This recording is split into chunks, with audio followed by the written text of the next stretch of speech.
Welcome back to Press Review. Let's start by taking a look at today's front pages in the Middle East. The UAE's Gulf News leads its front page reporting that violent protests erupted in a Turkish town where 245 minors died as many people were angry at Prime Minister Recep Tayyip Erdogan for ignoring repeated warnings about the safety of the country's mines. The paper also reports that a shipwreck found off the north coast of Haiti could be the 500-year-old remains of the Santa Maria, which led Christopher Columbus' famed voyage to the New World, according to a team of marine explorers. Saudi Arabia's Arab News leads reporting that U.S. Defense Secretary Chuck Hagel Wednesday promised Saudi Arabia and other GCC states that U.S. negotiations to contain Iran's nuclear program would not weaken their security.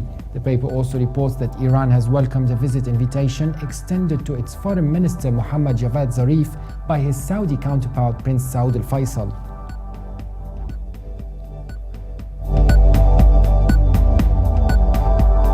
Israel's Jerusalem Post reports that State Controller Joseph Shapira has published his annual report lambasting the state's migrant policy as negligent and possibly unconstitutional and rebuking ministers for too many foreign flights. The paper also reports that Prime Minister Benjamin Netanyahu has said that if Palestinian Authority President Mahmoud Abbas tears up his pact with Hamas, then it will open the way for somehow resuming the peace negotiations with Israel, as Palestinian President Abbas met in London with US Secretary of State John Kerry. The Egypt Independent is reporting that the April 6th youth movement has said that it is boycotting the presidential elections of 26th and the 27th of May and vowed to continue working against the regime. The paper also reports that US Secretary of State John Kerry has left for a whirlwind day of diplomacy focused on the conflict in Syria and efforts to resolve the crisis in Ukraine. Lebanon's Daily Star reports that Parliament has failed its fourth attempt to hold the second round of the presidential election, with Speaker Nabih Berri adjourning the session to May the 22nd, only 3 days before President Michel Sleiman is scheduled to step down. It also reports that negotiators from Iran and 6 world powers have hunkered down to a second day of talks aimed towards what could be a historic deal on Tehran's controversial nuclear program.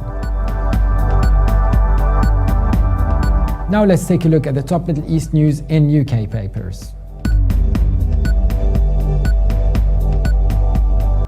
The Independent leads Middle East news reporting that a study by British campaign group Action on Armed Violence has found that improvised explosive devices accounted for nearly 3/4 of non-combatants killed across the world last year by such weaponry. This toll of 22,829 civilians killed or maimed by IEDs represents a 35% increase in the number of casualties caused in 2012.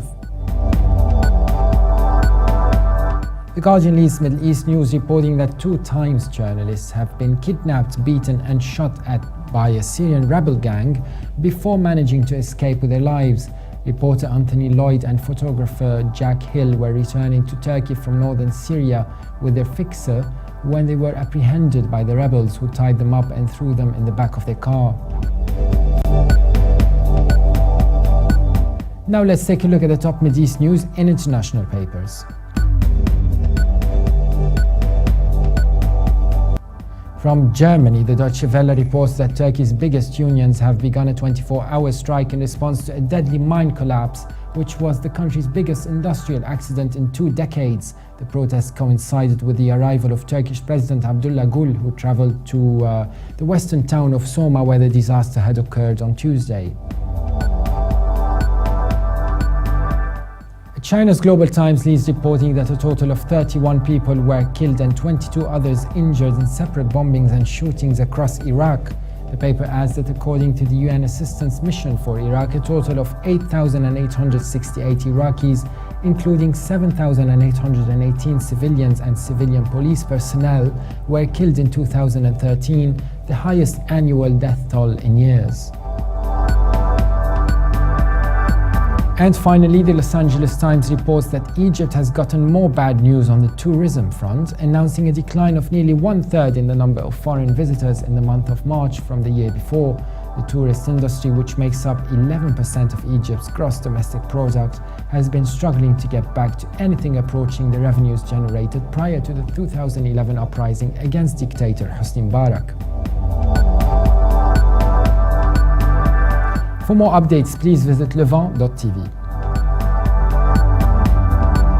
Thanks for watching. Be sure to join us again tomorrow, and bye for now.